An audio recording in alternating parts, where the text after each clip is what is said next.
Hey everyone, this is Dag Will Fix It, and today we're looking at our Hotpoint dishwasher. So this is an integrated dishwasher in the kitchen that we currently have recently moved in, and is currently experiencing a couple of issues. Well, one specific issue that we're going to try and address today. So the first thing that I want to talk about really is basically when the dishwasher runs, the soap dispenser doesn't release the actual soap. So this is the soap dispenser right here.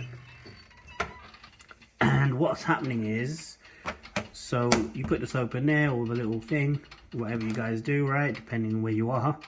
Close this, fire it up, and then at the time that it's supposed to, this is supposed to open to release the soap. And that's not happening. So usually there's a couple of issues that it could be. One is it could be the spring. So when I hit this, you see it opens up fine, right?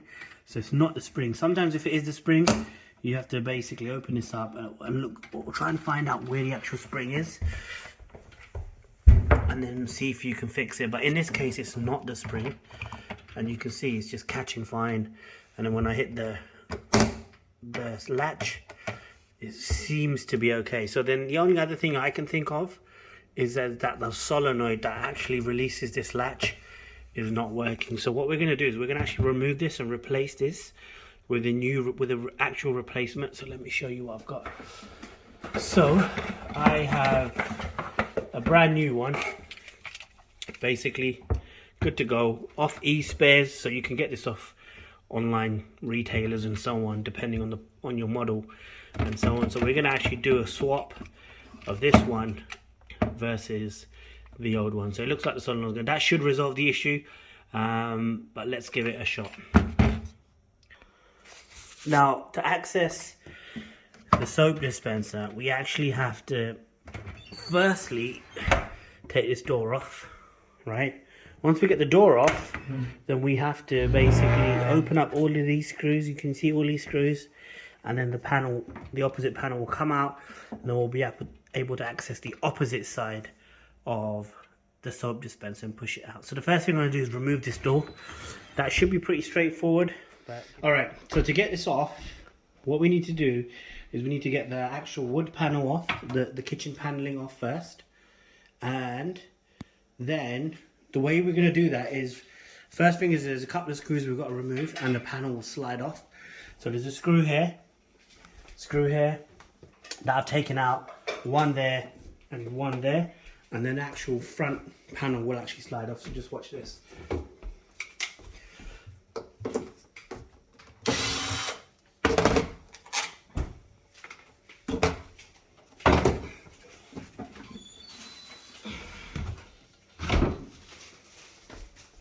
So that's come off, and you can see it's basically just slotted in here and slotted in here, and then the screws coming out here and there hold this handle or panel in place.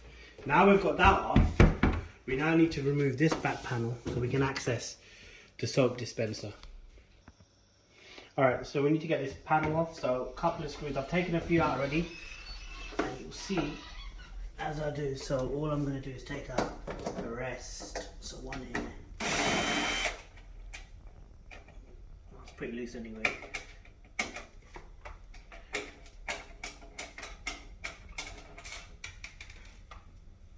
Okay. And then a couple at the top on the handle side probably need to come out as well. Yeah, the handle started to drop away. Just hold it until you can actually take it away safely.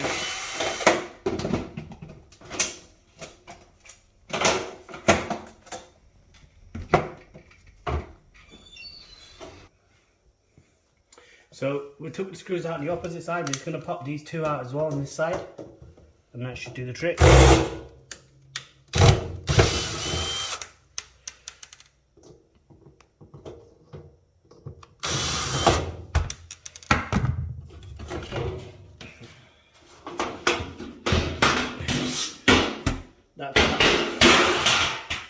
And you can now see we've actually got access to the solenoid, and we're going to remove it and then do a comparison versus the old one and the new one to see if we can figure out what the actual issue is. So I've just pulled this out because I'm going to remove this so I can work freely on the door. And then if we just pull this back, you just pop that out. And that's the door panel removed. Right. Now, if you look at this, there's 4 screws, or actually 6, holding this in place. And then what we should what we should then be able to do is actually get this out, completely remove it, and see what happens. All right, so we're going to pop the screws on this. Yep, good.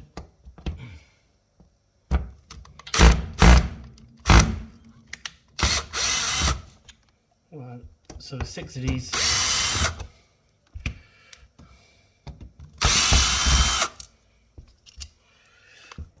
With this, there's this little black clip here holding it in, so I've just unclipped it, pop this out. That will allow us to remove this fully without the wires getting in the way.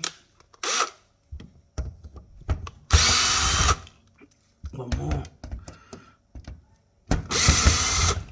You see it's coming loose. I'm just going to hold on to it just in case.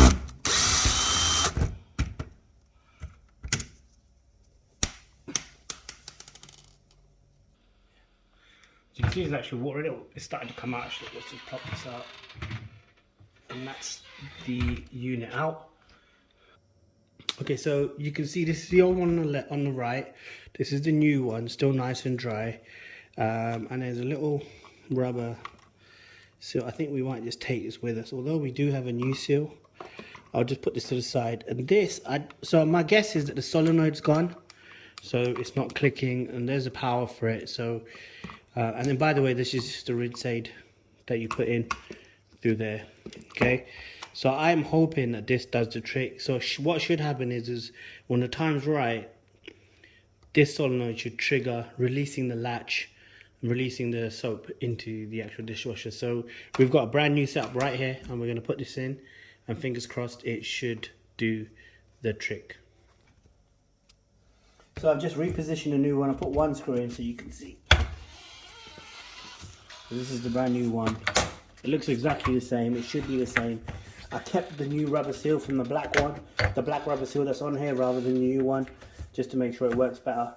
And now what I'm going to do is add the other 5 screws to hold this back in, and then reconnect it back up. So basically doing the steps in reverse. So let's quickly get that done. So I'm just holding it from the back, opposite side, and just getting the screws in tight, nice and tight. I'm going to make sure that seals really good. Let's put one of the corner ones in. We'll have to make sure they're tight, so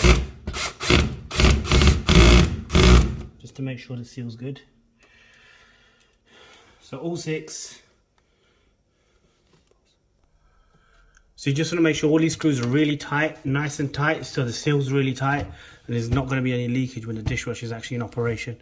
So that's what I'm just double checking. If you need to hand tighten them, just get a screwdriver and do it by hand. The next I'm going to do is reconnect the power for the solenoid and the controls to trigger it. Done, easy, and that's it really. And then we just got to get the panels back on, connect the door back up, and we're good to go. So let's just do that now. So the first thing you do when you get the panel back on, you need to pop these 2 screws back in on the inside, on this side, and then the other screws, if you remember, they're on the opposite side. So we need to reconnect the actual mechanism, or the actual control unit. So you can see I've reconnected it up right here, and then all we're going to do is slot this on here, and then actually screw this back into the main door.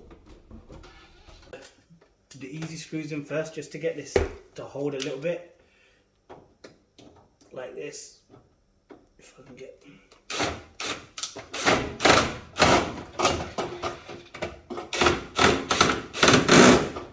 That's one. Let's do the opposite side quickly. This side right here. So you need to kind of hold it from here as well.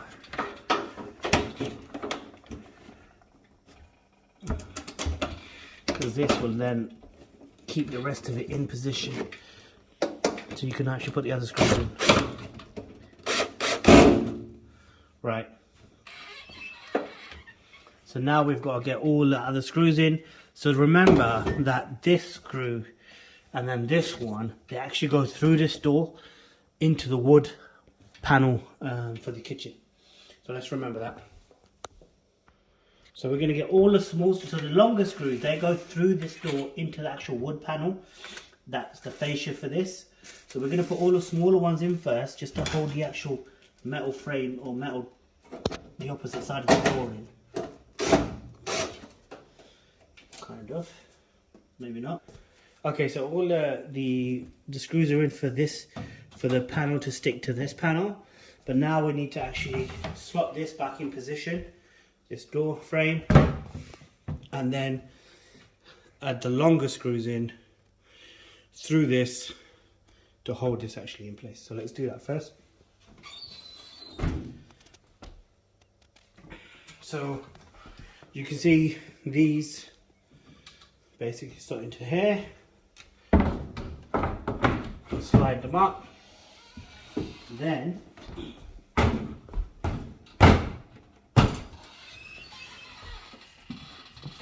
we need to add the actual longer screws in to hold this door in place.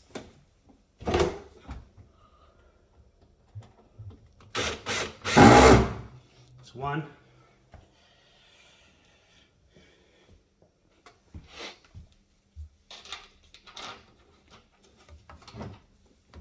You just need to hold the wooden piece panel on the opposite side to get the best traction. And then this is actually a slightly newer screw. Done. Last one, and we're good to go. So just the opposite one on this side, and these are really to hold that panel in place. Done. So in this video, we've basically swapped out the older unit, put in a brand new one. We think we've got a faulty solenoid. It's been in there for at least probably 5 years, I'm guessing. It doesn't work anymore, it doesn't release the soap. So that's done. If you do have any questions, just hit them out on the YouTube channel, on the actual video. Please like the video and sub the channel, and I'll catch you guys in the next one. Peace out.